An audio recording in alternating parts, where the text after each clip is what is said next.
Exactly ये video उनके लिए है जो एक ऐसे टॉक्सिक गंदे रिलेशनशिप में फंसे हुए हैं। टॉक्सिक रिलेशनशिप सिर्फ दिल नहीं तोड़ता है, आपके कॉन्फिडेंस की धज्जियां उड़ा देता है और यहां तक कि आपका फ्यूचर भी ब्लीक हो जाता है। सो आज हम बात करेंगे कि टॉक्सिक पार्टनर को छोड़ने का सेफेस्ट साइकोलॉजिकल फॉर्मूला क्या है। वो 3 ऐसी मिस्टेक्स जो लोग मोस्टली ब्रेकअप के टाइम पे करते हैं। मैं तुमसे प्यार करती हूं मगर मैं तुम्हें छोड़ना चाहती हूं। नहीं, एक दिन ऐसा नहीं होगा आप अचानक से उठोगे कहोगे मुझे तुम्हारे साथ नहीं रहना। टॉक्सिक हस्बैंड का सबसे बड़ा हथियार क्या होगा? यहां पर आके वो लड़की स्पेशली मार खा जाती है। ये फूलों की सेज बन जाएगा, ये बहुत खूबसूरत एक ड्रीम लाइक रिलेशनशिप होगा, लेकिन वो नहीं हुआ।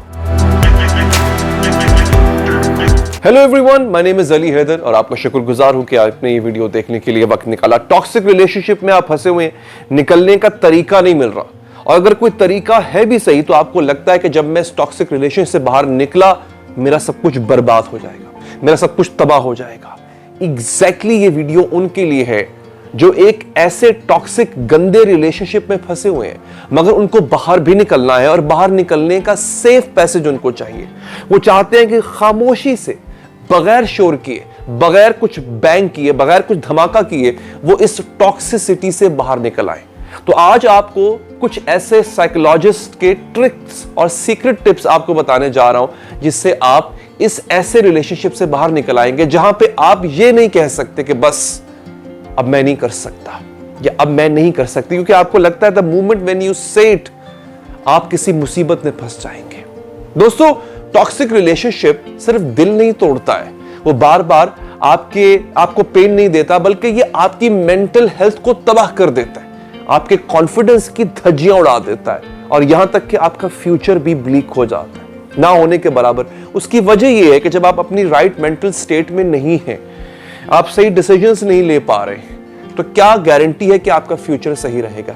सो आज हम बात करेंगे कि टॉक्सिक पार्टनर को छोड़ने का सेफेस्ट साइकोलॉजिकल फॉर्मूला क्या है। वो 3 ऐसी गलतियां, वो 3 ऐसी मिस्टेक्स जो लोग मोस्टली ब्रेकअप के टाइम पे करते हैं, उसका हम जिक्र करेंगे। फिर फाइनेंशियल, यानी अपने आप को फाइनेंशियली और इमोशनली आप सिक्योर कैसे कर सकते हैं, ये बहुत इंपॉर्टेंट होता है। देखिए, बहुत से लोग किसी टॉक्सिक रिलेशनशिप से, स्पेशली टॉक्सिक शादी, टॉक्सिक मैरिज से बाहर इसलिए नहीं निकल पाते क्योंकि वो फाइनेंशियली सिक्योर नहीं होते, उनको अपने फाइनेंसेस पे इतनी कंट्रोल नहीं होता है, वो डिपेंडेंट होते हैं। तो इस पे हम बात करेंगे। सबसे पहले फेज 1 है। फेज 1 क्या कहता है? प्री एग्जिस्टिंग स्ट्रैटेजी होनी चाहिए, यानी इसे कहते हैं पहले से तैयारी। एक दिन ऐसा नहीं होगा आप अचानक से उठोगे कहोगे मुझे तुम्हारे साथ नहीं रहना and everything will be fine, everything will be in your favor. No, you have to prepare for it. आपको इसके लिए पहले से तैयारी करना पड़ेगी। इसके लिए नंबर 1 क्या है? 369 रूल। ये आपके सामने लिखा हुआ भी आ रहा है और ये थेरेपिस्ट अप्रूव्ड रूल है बाय द वे। 369 रूल 3 महीने, यानी पहला जो है 369 में जो पहला 3 है वो क्या कहता है कि पहले 3 महीने आप अपने फाइनेंसेस को सिक्योर करना शुरू कर दें। कोई सीक्रेट अकाउंट खुलवाएं, सीक्रेट सेविंग्स अकाउंट खुलवाएं। अगर आप कुछ भी नहीं कर रहे या कर रही, मोस्टली लड़कियों को यह प्रॉब्लम होता है बाय द वे। लड़के अपने फाइनेंसेस पे उनका कंट्रोल होता है, लड़कियों का कंट्रोल नहीं होता है अपने फाइनेंसेस पे। तो लड़कियों के लिए ये खास तौर पे एडवाइस है कि अपने फाइनेंसेस को सिक्योर करें। अगर आपको कहीं से पैसे आ रहे हैं, लेट्स से कोई पैसिव इनकम आ रही है, उसको किसी और अकाउंट में आहिस्ता आहिस्ता डालना शुरू करें। अगर नहीं आ रही, कोशिश करें कोई जॉब ढूंढ लें या फिर ट्राई करें ऑनलाइन कोई काम ढूंढ लें जिससे आपको अर्निंग थोड़ी बहुत भी आना शुरू हो जाए, क्योंकि बहुत जरूरी है टॉक्सिसिटी से बाहर निकलने के लिए आपका फाइनेंशियली स्ट्रांग होना। टॉक्सिक हस्बैंड का सबसे बड़ा हथियार क्या होता है? आपकी फाइनेंशियल डिपेंडेबिलिटी। आप जो खर्चे के लिए, पैसे के लिए उस पर डिपेंड कर रहे होते हो, यह सबसे बड़ा हथियार होता है उसका। 3 महीने अपने फाइनेंसेस को सिक्योर करें। फिर है 369 मैंने बोला था, 6 लोग, 6 पीपल अपने सपोर्ट सिस्टम को इन्फॉर्म करें जो एक्चुअली उस समय हेल्प करेंगे, उस टाइम पे हेल्प करेंगे जब आप वहां से निकल रहे होगे। तो कम से कम 6 लोग आपके फ्रेंड्स में से, आपके फैमिली में से, आपके सिबलिंग्स में से ऐसे हो जिनको यह पता हो कि आप तैयारी कर रहे हो।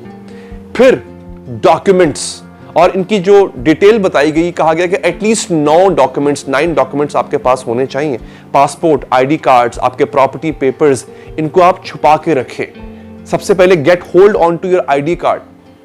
ट्रैवल करना पड़े तो पासपोर्ट्स। अब जब आप अपने डॉक्यूमेंट्स को सिक्योर कर चुके हो तो ये अगला पार्ट बहुत जरूरी है, इसको आपने इसका बहुत ख्याल रखना है, क्योंकि मोस्ट ऑफ द टाइम्स यहां पर आके वो लड़की स्पेशली मार खा जाती है। आपकी डिजिटल सेफ्टी, आपके सोशल मीडिया पासवर्ड्स उनको चेंज कर दें, लोकेशन शेयरिंग्स बंद कर दें। ये बहुत जरूरी है क्योंकि आपको कहीं ना कहीं वनरेबिलिटी का सामना करना पड़ सकता है। आपकी चीजों को लेकर के आपको ब्लैकमेल किया जा सकता है, आपके रिलेटिव्स को ब्लैकमेल किया जा सकता है और उनको डराया धमकाया जा सकता है। सोशल मीडिया पर अक्सर जो है अपनी प्राइवेट मूवमेंट्स हम शेयर करते हैं, हमारे फोन के कैमरास में हमारी प्राइवेट मूवमेंट्स होती हैं, उन तक को लेकर के आपको ब्लैकमेल किया जा सकता है। इसकी एक प्रो टिप है, यानी अगर स्मार्टफोन आप नहीं छोड़ सकते हैं तो एक सेकेंडरी चीप फोन अपने पास लाजमी रखें। फिर आता है फेज 2, यानी ये एक्चुअल ब्रेकअप का एक फेज है। इसमें आपको सेफ एक रास्ता चाहिए, क्योंकि फेज 2 में अब आप ब्रेकअप करने जा रहे हो, आप अनाउंस करने जा रहे हो कि I am done with you, I can't live with you any more. Number 1, do not do it alone. This is very important to understand. देखो, टॉक्सिक आदमी मोस्ट ऑफ द टाइम्स एक नार्सिसिस्ट भी होता है, और टॉक्सिक लड़की भी ऐसी ही होती है बाय द वे। इनके अंदर नार्सिसिस्टिक ट्रेट्स पाए जाते हैं। So if you are going to confront them, there is a high possibility that either या तो वो आपको मना लेंगे, आपको खुद गिल्ट ट्रिप पे डाल देंगे, आपको ये यकीन दिला देंगे कि गलती आपकी है, वो तो गलत है ही नहीं, और आप अपना डिसीजन हो सकता है वापस ले लो, या आपको डरा धमका के वापस आपको अपनी जिंदगी में शामिल कर लेंगे। So never do it alone. Public place पे मिलना है, किसी मॉल में, किसी कैफे पे। ऐसा नहीं कि ठीक है तुम मेरे घर आ जाओ, या मैं अपने घर आ जाती हूं, या मैं अपने तुम्हारे घर आ जाती हूं। नहीं, आपका कोई दोस्त वो आपके साथ या आपके आसपास कहीं हो, आपका कोई रिश्तेदार, आपकी बहन, आपका भाई, वो आपके आसपास होना चाहिए है। अच्छा, अब आता है स्क्रिप्ट, बोलना क्या है। देखिए, मैंने आपसे वीडियो में वादा किया था कि इस वीडियो में मैं आपकी उंगली पकड़ के चलूंगा, क्योंकि बहुत से लोग, स्पेशली जब मेरे पास काउंसलिंग के लिए लोग आते हैं, बहुत से लोग ऐसे होते हैं उनको ये पता होता है कि उनका पार्टनर टॉक्सिक है, उनका रिलेशनशिप टॉक्सिक है, उनको समझ नहीं आ रही होती इससे निकलना कैसे है, करना क्या है। तो ये मैं आपको लफ्ज भी बता रहा हूं, आपने बोलना क्या है। आपने बोलना है कि देखें, मैंने फैसला कर लिया है कि मैं ये रिलेशनशिप मेरे लिए हेल्दी नहीं है, मैं इसमें नहीं रह सकता या नहीं रह सकती, और ये मेरा डिसीजन, मेरा ये फैसला फाइनल है। या आपने एग्जैक्टली बोलना है, ये नहीं बोलना कि तुम्हारे बिना जो है मेरे लिए मुश्किल हो जाएगी, बट फिर भी मैं तुम्हें छोड़ना चाहता हूं, मैं तुमसे प्यार करती हूं मगर मैं तुम्हें छोड़ना चाहती हूं। नहीं, इस एक चीज पे ये आपको इमोशनली ब्लैकमेल कर सकते हैं। So you have to stay away from it. अब इसका आफ्टर मैथ क्या है, आफ्टर मैथ मैनेजमेंट, ये बहुत इंपॉर्टेंट है जब आप ब्रेकअप कर चुकी हो। अब देखिए, हमने 3 चीजों पे बात करने जा रहे हैं। पहला क्या, ब्रेकअप से पहले का फेज जो उसकी तैयारी होती, फिर ब्रेकअप के टाइम पे आपने क्या करना है मैं आपको बता चुका। अब ब्रेकअप के बाद क्या करना है, इसको बोलते हैं आफ्टर मैथ मैनेजमेंट। क्या करना है, पहली चीज 30 डेज नो कॉन्टैक्ट रूल। आपने अनब्लॉक करना ही नहीं है, 30 दिन तक ब्लॉक रखें, हर किस्म के सोशल मीडिया प्लेटफॉर्म से ब्लॉक रखें, WhatsApp, messages, calls, everything, no contact, cut the cord. और अगर आपका दिल करे बात करने का, उसके बारे में बताऊंगा, लेकिन अगर आपको डर लग रहा हो तो आप पहले से एटलीस्ट पुलिस को इन्फॉर्म कर दें। कुछ लोग इतने टॉक्सिक होते हैं, मेरे अपने एक्सपीरियंस में ही वो लोग आए हैं मेरे पास जब केसेस आते हैं काउंसलिंग के लिए, आई हैव सीन कि उन लोगों ने बाकायदा तौर पे फिजिकल अटैक किया है अपने पार्टनर पे। तो अगर आपको लगता है कि आपके पार्टनर में ये टेंडेंसीज हैं तो पहले से पुलिस को इन्फॉर्म करके रखें। अब आता है phase 3, another important phase for those who went through a toxic relationship, post breakup healing। दिल तो टूटता है ना, अरमान तो लगता है, दुख तो होता है, क्योंकि भले वो टॉक्सिक था लेकिन आपको मोहब्बत भी होगी उस इंसान से। आपको ये भी, आपने सोचा होगा कि ये जो रिलेशनशिप है ये फूलों की सेज बन जाएगा, ये बहुत खूबसूरत एक ड्रीम लाइक रिलेशनशिप होगा, लेकिन वो नहीं हुआ, तो हार्ट ब्रेक तो हुआ। सो अब आपको हीलिंग की जरूरत है, आपको मरहम की दवा की जरूरत है। पोस्ट ब्रेकअप हीलिंग नंबर 1, इसमें एक विड्रॉल फेज आता है, क्योंकि आपको उस इंसान की फिजिकल प्रेजेंस की भी एडिक्शन हो जाती है, और एग्जैक्टली वैसी क्रेविंग होती है जैसे आपको किसी नशे की क्रेविंग हो रही होती है। आप क्रेव करेंगे, आपको डोपामिन विड्रॉल आएंगे। डोपामिन विड्रॉल कहते हैं कि उस शख्स के होने से या कभी कभी आपसे अच्छा बिहेव करने से जो आपको डोपामिन मिलता था, आपको वो याद आएगा। लेकिन याद रखिए, वो बवक्त जरूरत और कभी कभी आपके साथ अच्छा बर्ताव करता था, हमेशा नहीं करता था।